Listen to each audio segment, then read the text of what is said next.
Let's get back to Chief Meteorologist Bobby Deskins right now. It's headed in the right direction, away from us. Absolutely. And you know, it was a tropical storm that came through. Most of the winds that we've seen so far have been gusts in the 60s, which we can handle, right? Severe thunderstorm warnings we get in the summertime is when the wind is 58 miles per hour or higher. So yeah, we're used to that. Live look across the area. Obviously, everything's gray for the most part, but things, as you can imagine, are getting better. I want to take you down to Clearwater Beach here because, man, oh, man, look at that. You remember the old movie Victory at Sea? I'm a surfer, and back in the day, that's what we would say. When we have these onshore winds, it's not worth paddling now. It's going to be victory at sea. But surfers, tomorrow, this will look better. There will be some swell left over, and the wind will be coming down. Now, that has a high rip current risk. We do not want swimmers out in that. That's just not a smart thing to do right now, okay? So be careful out there. 71 degrees, 68-degree dew point. There's a hurricane. It's been in the 60s and 70s out there. You can see the rain, as Eric was just showing you. Look at Polk County, Lakeland area. Not as much rain for sure in that area now. We do have another heavier band that's over southern Sarasota, up through Harding, DeSoto counties, parts of Polk County. That will thin out, but it's this type of banding that we're going to continue to get through the evening hours, although I do think that will actually thin out a little bit with some dry air getting in here. Let's talk landfalls for Nicole. So we had the first one Wednesday, 11:55 a.m., right around lunchtime, Great Abaco Island. 70-mile-per-hour winds. The second one happened at 6 p.m. yesterday on Grand Bahama Island. That was a 75-mile-per-hour hurricane at that point. Same time it was making landfall there, it became a hurricane. And then we had a third this morning around 3 a.m. just south of Vero Beach. That was 75-mile-per-hour winds. Now I want to blow your mind with something. Look at this. This is Ian, right, that came through earlier this year. We all know that. Nicole came through just like that. That's 2022. Remember we compared Ian to Charlie a lot? Look at 2004 with Charlie. Look at Gene. Almost exactly the same. 43 days apart were Charlie and Gene. Now let's go back to this one.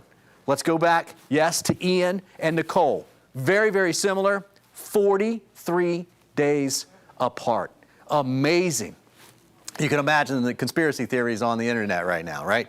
Here's the wind. You see all this out here? This still has to come through here. It is weakening. It is moving away, but that's what's blowing the water up along the coast. It's up about 2.1 of a foot higher than what it should be in the bay, but look at the wind forecast coming down.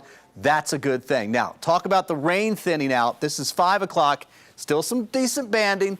Look by about 10 o'clock. A lot less, and that will continue to move away as we work our way through overnight tonight into tomorrow morning. Now, let's head over to meteorologist Natalie Ferrari, and let's talk about some of those winds and what we can expect in the long term. In the long term, we're still seeing, as you mentioned, all that water being pushed up onshore, and that flow will continue to happen, especially as we go through the next couple of hours with that onshore flow. So let's talk about how much rain we've seen so far, because again, we've seen these swaths where these showers have been dumping quite a bit of heavy rainfall and then much lighter rainfall in the same areas over and over.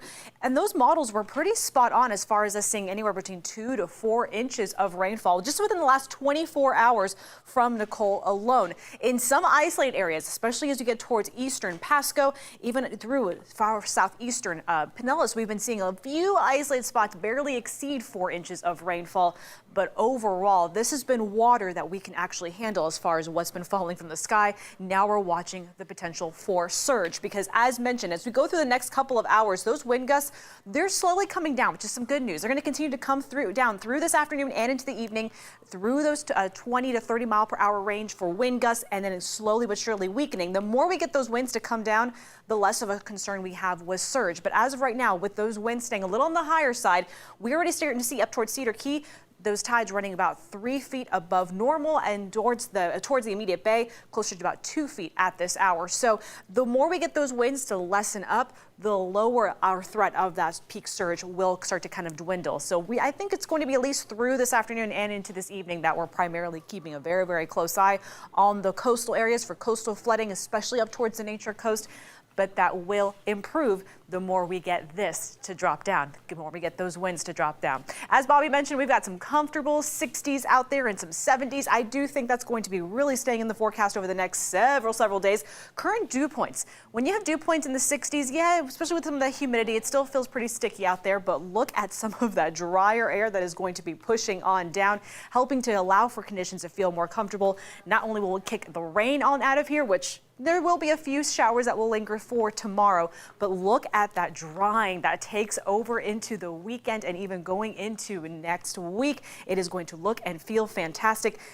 You'll see temperatures truly just staying stuck in those 70s here for us over the weekend. There may be some spots we'll try to bump up back to 80 degrees, but look at that rain-free looking forecast really once we get past Veterans Day tomorrow.